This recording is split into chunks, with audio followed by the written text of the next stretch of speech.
Hello, my name is Megan Fox and welcome back to my channel. Today I'm going to show you how to make the most juicy, flavor-packed turkey you've ever had. We make this recipe every year and the meat is just like juicy and soft and, I hate the word moist, but you get the idea. We've made this version of a roasted turkey several years in a row now. Everybody loves it. The gravy is just like herby and citrusy and I don't know, that doesn't even sound good, but trust me, it's amazing. Yeah, I would definitely say we're done experimenting with recipes. This stuff is awesome.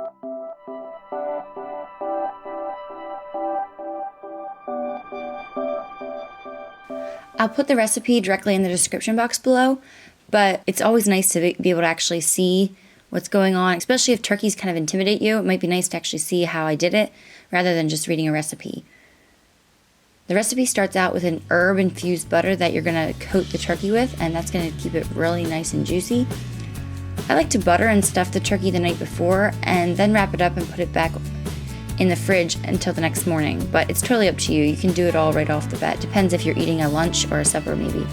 To make the flavored butter, you're going to start out with 2 sticks of butter and 2 tablespoons of olive oil, fresh lemon juice, lemon zest, garlic cloves, parsley, salt, and black pepper.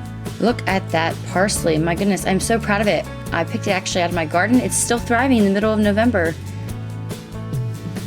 And then you just want to add all the ingredients to the bowl.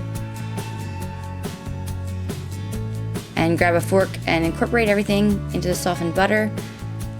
This can take a little bit of time to get the lemon juice combined with the butter, but have patience, trust me, it'll happen. Then you're going to get your turkey and rinse it off and blot it off with paper towel. And I actually ended up putting paper towel underneath too to soak up any moisture. Okay, now it's gonna get messy. Here you just pull the skin up and away from the bird so you can rub, you're gonna wanna rub about 2/3 of the butter under the skin. Here I made a small slit to make it easier to get it underneath there. And here's a tip I learned. Once the butter is under the skin, work it around from the outside. It's so much less messy. Oh, this looks so nasty. Hey, it actually was kind of fun in the end.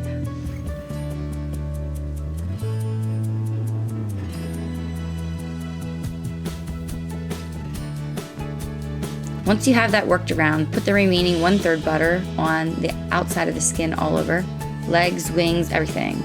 This will give it that crispy and flavorful salty crust, which that's my favorite part. It's gonna look a little bit lumpy and not that pretty, but that's okay. And then you're going to drizzle the whole thing with some regular olive oil, not the extra virgin. Oops, yeah, I should have worn an apron. Believe it or not, it actually all washed out. Hey, that's the power of dish soap, people. Then you're going to salt that guy all up and you're ready to stuff it. To stuff it, you're going to need a lemon quarter, a large onion, and I also quartered that too, 4 garlic cloves, and another small bunch of parsley. And the recipe said you don't actually have to peel the garlic or the onions, but I did.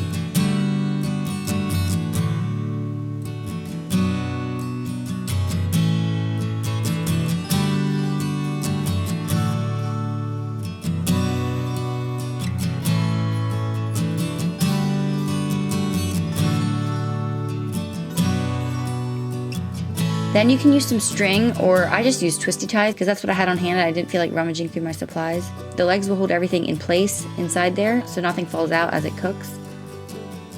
Now this is where you can wrap everything up and put it in the fridge and wait until morning if that's what you want to do, or you can go right into the next step. And look at that roaster. Thank you to my aunt for the wedding present. I use it every time I make a turkey. I put it in the roaster at 450 degrees, that's really hot actually, for 20 minutes. And that's just to get everything really good and hot and the juices going. And I also threw in the giblets and the neck and all that stuff to make gravy later on. And also a cup or 2 of water just to get the juices going. Okay, now this is the hard part. You don't want to lift the lid. And that takes a lot of self-control. Okay, I couldn't resist a quick peek after the 20 minutes, and it was bubbling nicely. This is where you're going to turn it back to 350 for an hour. You don't need to baste it if it's in a roaster because it will do it on its own. Also, if you're doing this in the oven, now might be a good time to put that tinfoil shield over the turkey breast so it doesn't dry out, if you know what I mean by that. But this is why I love to use my roaster. It totally skips all those steps. So after it's in the roaster at 350 for an hour, you're going to turn it back even more to 250, and it's just going to cook in there low and slow for 6 to 8 hours. You'll know it's done when the legs start to pull away from the body. But yeah, I just like to let it go for a long time. Then lift it out, and the recipe said you can actually let it sit for up to an hour before serving because the temperature will rise for a little bit inside the turkey. You want to check that it's at least 170 degrees internally, but don't worry, that's not going to be a problem if it's been in there for 8 hours. Then you're going to plate it up and get ready to garnish. I used apples, parsley, and lemon slices to make it more colorful. Ignore the dirty dishes in the background. Hey, that's part of the job. But do notice the autumn colored roses. Aren't they so pretty? My husband surprised me with them, and they smell amazing.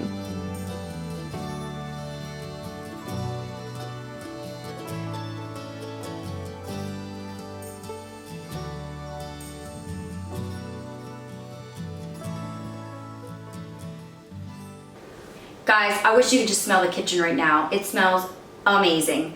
It might be a little messy, but it smells awesome.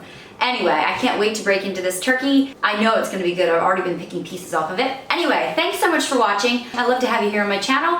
And if you liked what you've seen, don't forget to subscribe and hit the like button if you'd like to see more cooking videos from me.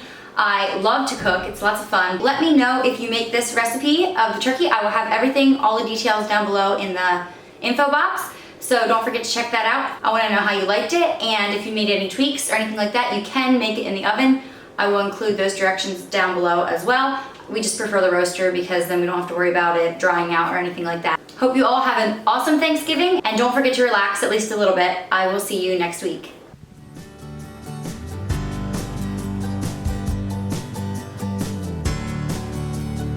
And here's a little bonus content. If you'd like to know how I make my gravy, my secret weapon is the salad dressing shaker from Tupperware. You're gonna heat the broth that cooked out of the turkey and skim off the fat. And just heat that over the stove and put half a cup of flour in the shaker. And then I fill it up with milk to the 1.5 cup line.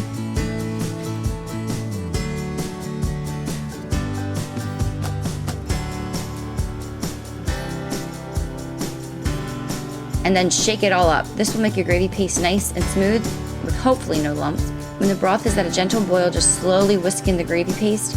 And don't be afraid to check it after it's been cooking for a little bit to see, if you need any more. Remember, it does get thicker as it sits. I actually ended up using all of my gravy paste here, but that can vary depending how much broth you have. Just get it to the consistency that you would like to pour it over your turkey. And then, of course, taste it to see if it needs any salt. With this recipe, it always has plenty of flavor. And that's it. Happy Thanksgiving, folks.